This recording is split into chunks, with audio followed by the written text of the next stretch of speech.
Em 11 de março de 2011, o Japão viveu o pior pesadelo da sua história recente. Um terremoto devastador, um tsunami monstruoso. E no meio disso, um inimigo invisível, a radiação.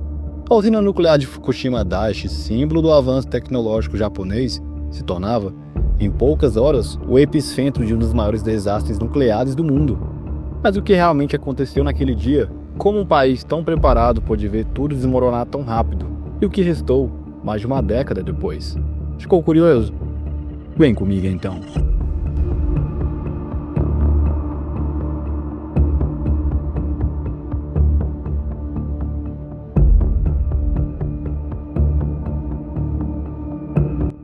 Era uma sexta-feira, 2h46 da tarde, quando o chão do Japão começou a tremer. O epicentro foi no mar, a cerca de 130 quilômetros da costa nordeste. A magnitude? 9.0, o quarto maior terremoto já registrado na história da humanidade. Prédios balançavam, estradas rachavam, carros eram arremessados, mas o Japão, acostumado com tremores, resistia. O problema viria minutos depois. O terremoto gerou um tsunami colossal, com ondas que chegavam a mais de 15 metros de altura. Eles avançaram sobre cidades inteiras, destruindo tudo no caminho. Casas, carros, escolas e também a usina nuclear de Fukushima Daiichi. A usina de Fukushima era composta por 6 reatores nucleares, responsáveis por gerar energia a partir de reações de fissão do urânio. Tudo era controlado com um sistema de resfriamento que mantinham um núcleo em temperatura segura. Mas havia um problema. Esse sistema dependia de energia elétrica. Quando o tsunami atingiu a costa, as ondas destruíram os geradores de emergência e inundaram as bombas de resfriamento. Sem eletricidade, os reatores começaram a superaquecer, e o que era uma simples falha técnica se transformou em uma corrida desesperadora contra o tempo. Nas horas seguintes, a temperatura dentro dos reatores disparou. O combustível nuclear começou a derreter, liberando hidrogênio. E logo, as explosões começaram.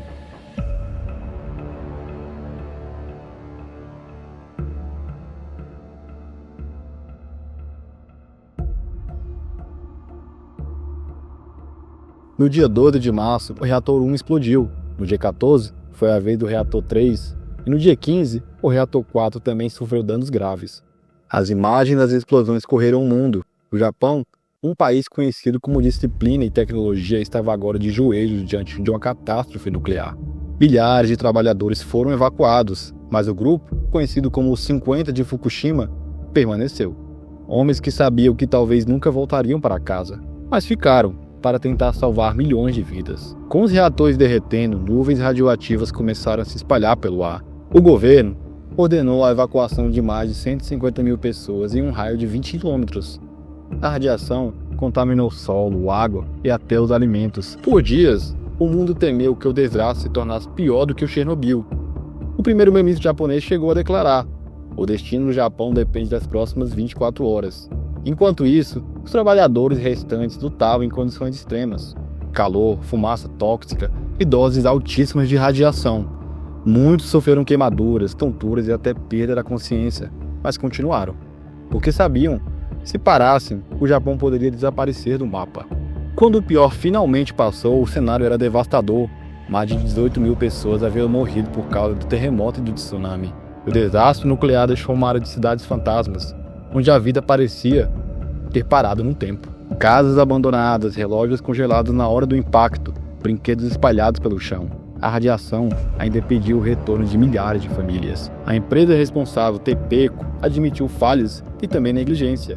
E o governo japonês enfrentou duras críticas por esconder informações nos primeiros dias. Mas o povo japonês mostrou, mais uma vez, a sua força. Reconstruíram escolas, filas, estradas e, com o tempo, até algumas áreas de Fukushima voltaram a ser habitadas. Mesmo mais de 10 anos depois, os efeitos de Fukushima ainda são sentidos. Partículas radioativas continuam sendo detectadas no solo e também no oceano. Há debates sobre o descarte de água tratada da usina no mar, uma medida que ainda gera controvérsia mundial. E psicologicamente, as cicatrizes continuam.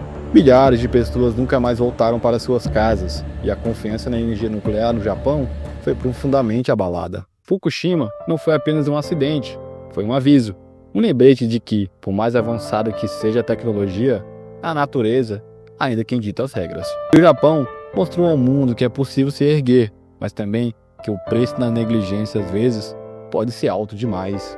Hoje, o nome Fukushima carrega um peso, não apenas de tragédia, mas de resiliência, sacrifício e também de esperança.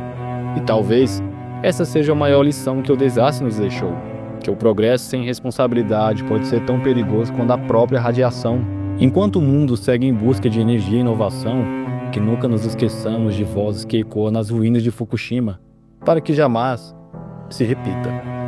Obrigado por assistir e até o próximo vídeo.